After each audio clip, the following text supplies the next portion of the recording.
Hujambo popote pale ulipo msikilizaji na mtazamaji wa Kwetu News 24. Karibu katika habari zetu za leo jioni, Februari mwaka 2026.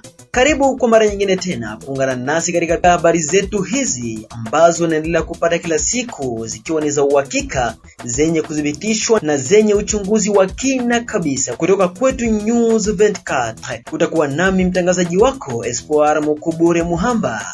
Miongoni mwa yale tuliyokuandalia ni pamoja na jeshi la Jamhuri ya Kidemokrasia ya Kongo linaloungwa mkono na wazalendo limewafukuza waasi wa M23 baada ya mapigano makali asubuhi ya Jumatano Februari 4 huko Kivuma Kanyangohe katika sheferi ya Bwito, wilaya ya Ruchuru, Kivu Kaskazini, mashariki mwa Jamhuri ya Kidemokrasia ya Kongo.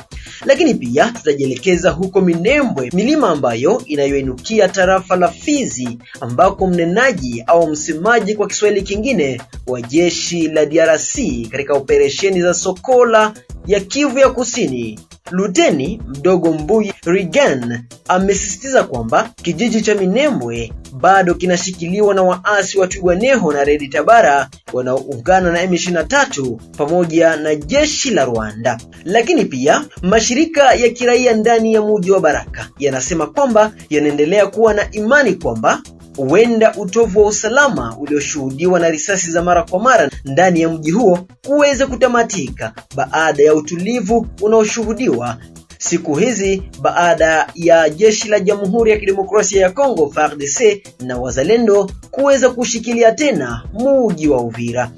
Msikilizaji na mtazamaji mpendwa wa Kwetu News 24, miongoni mwa habari hizi pia kuna habari ndani yake. Karibu tuende sote. Moja kwa moja tuanzie ndani ya milima mirefu inayoinukia tarafa la Fizi, Uvira na Mwenga, tukijielekeza moja kwa moja katika kijiji cha Minembwe ambako mnenaji au msemaji wa jeshi la taifa FARDC ndani ya nchi ya Jamhuri ya Kidemokrasia ya Kongo katika operesheni za Sokola ya Kivu ya Kusini, Luteni Mdogo Mbuyi Rigan anasema eneo la Minembwe bado linashikiliwa na waasi wa Twirwaneho na Red Tabara walioungana na M23 wakisaidiwa na jeshi la Rwanda. Alithibitisha hii Jumatano Februari 4 mwaka 2026 na kusema kuwa mapigano yanaendelea ili kurudisha kituo hicho muhimu cha Twirwaneho na washirika wao wa AFC M23 pamoja na nchi ya Rwanda. Akinukuliwa na vyombo vya habari, alisema, tunapambana na makundi ya Ngumino, Red Tabara na Twirwaneho. Adui anapata hasara kubwa. Tuliondoa zaidi ya wanajeshi 35, alisema, huku akitoa taarifa tofauti na inavyosemekana kwenye mitandao ya kijamii pamoja na media nyingi ambazo hazijachunguza taarifa hii, ambazo nasema kwamba mji wa Minembwe tayari unapatikana ndani ya mikono ya jeshi la taifa FARDC pamoja na wazalendo. Habari ambazo si kweli kabisa. Kwetu News 24 inaendelea kuchunguza habari hizi ili kuweza kukuletea habari za uhakika ambazo zinajiri tarafani Fizi, Uvira na Mwenga, hususan huko Minembwe ambako mapigano ya kila siku yanaendelea kufanyika. Kijiji cha Minembwe ambacho kimeshikiliwa na waasi wa M23 AFC Red Tabara Twirwaneho kwa muda wa miaka 2 sasa. Naam, tukigusia habari za ndani ya mji wa Baraka, miongoni mwa mashirika ya kiraia pamoja na wanaharakati wa kutetea haki za binadamu wanasema kuwa mji wa Baraka ndani ya tarafa la Fizi wa jimboni Kivu ya Kusini ambako kulishuhudiwa na taharuki tofauti za risasi za mara kwa mara baada ya waasi wa M23 kuteka mji wa Uvira miezi kadhaa iliyopita na kujiondoa tayari ndani ya mji wa Baraka. Ukimya na utulivu unaendelea kushuhudiwa huku mashirika ya kiraia yakitaja kuwa na imani na wanajeshi wa kizalendo pamoja na wanajeshi wa taifa FARDC ambako ndani ya mji wa Baraka siku hizi utulivu unaendelea kuimarika. Hapana risasi tena wala raia hawana wasiwasi. Tuwasikilize baadhi ya raia ndani ya mji wa Baraka wakishuhudia utulivu ambao unapatikana kwa sasa ndani ya mji huo. hapo awali tulikuwa na situation securitaire ilikuwa ya kutatanisha, kwa sababu kila siku ilikuwa ni masasi, watu wameporwa, watu wamefishwa, wamepigwa masasi. Lakini kwa sasa, ndugu mtangazaji, tunashukuru kwa kuwa tunakuwa tunalala usingizi, hatutasikia risasi, na tutaomba kwa viongozi wazidi kuongeza security maradufu ili sisi raia tujisikie kweli tunakuwa katika nchi yetu ya Kongo na uhuru, na kusiwi mtu atalia kesho au kesho yake amenyanganywa simu, ameporwa pesa wake jioni na wapatrouiller, ile hali haiwezi kuwa sawa. Lakini kwa sasa tunashukuru sana kwa kuwa hali inaenda inaboreka.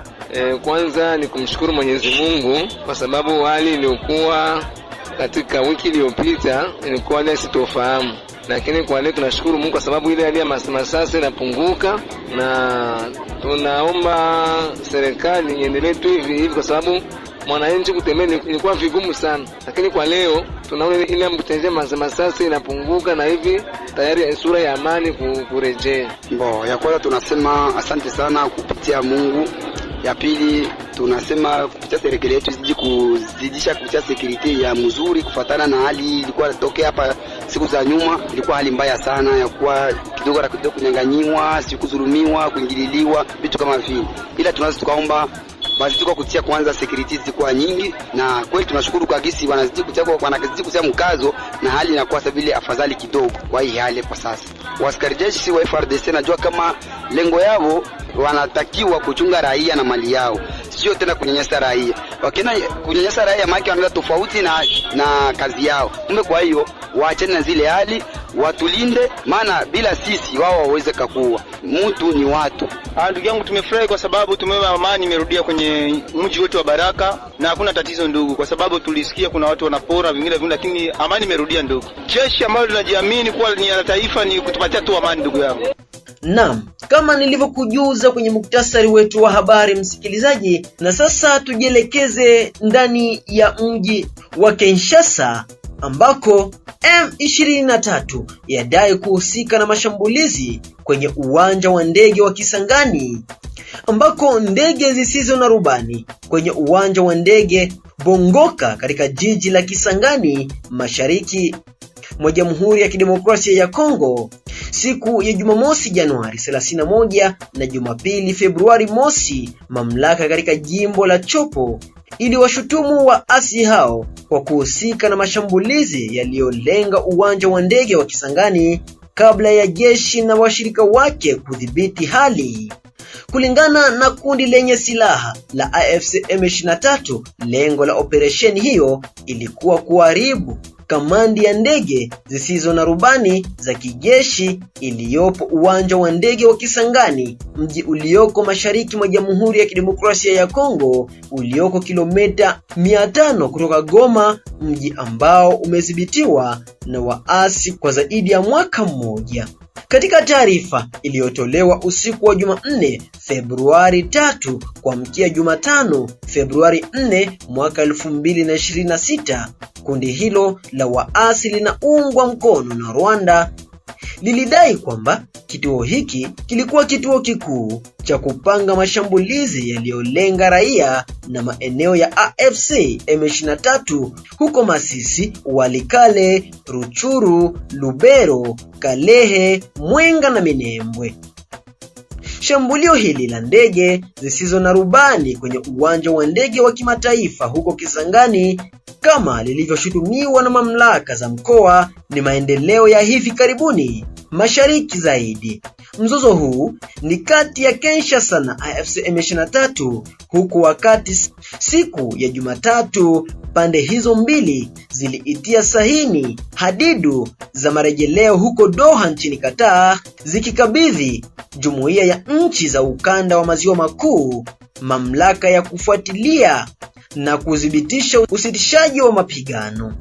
Corneille Nangaa, mratibu wa AFC M23, alisema kwenye ukurasa wake wa mtandao ya kijamii kwamba shambulio hilo kwenye uwanja wa ndege wa Kisangani ni onyo kwa mamlaka ya Kongo, likichora mstari mwekundu. Matumizi ya ndege zisizo na rubani na mamluki si ya kipekee wala yaliyotengwa kwa ajili ya DRC, AFC M23 imetishia katika taarifa yake. Mamlaka katika jimbo la Chopo yaliishutumu AFC M23 iliyoungwa mkono na Rwanda kwa kuwa nyuma ya shambulio hilo, waliwataka watu kuwa watulivu baada ya tukio hilo kufanyika. Msikilizaji na mtazamaji wa Kwetu News 24, nikukumbushe tu kwamba ulikuwa ukisikiliza taarifa ya habari za jioni kutoka idhaa ya Kiswahili ya Kwetu News 24. Ulikuwa nami Espoir Mukubure. Nikusihi sana, endapo kwanza unakuja kujiunga nasi, usisahau kusubscribe channel yetu, lakini pia kushare, kucomment ili tujue unatusikiliza ukiwa sehemu gani, pamoja na kulike habari zetu hizi. Asante kwa kutusikiliza. Tukutane muda mwingine ujao. Kwaheri.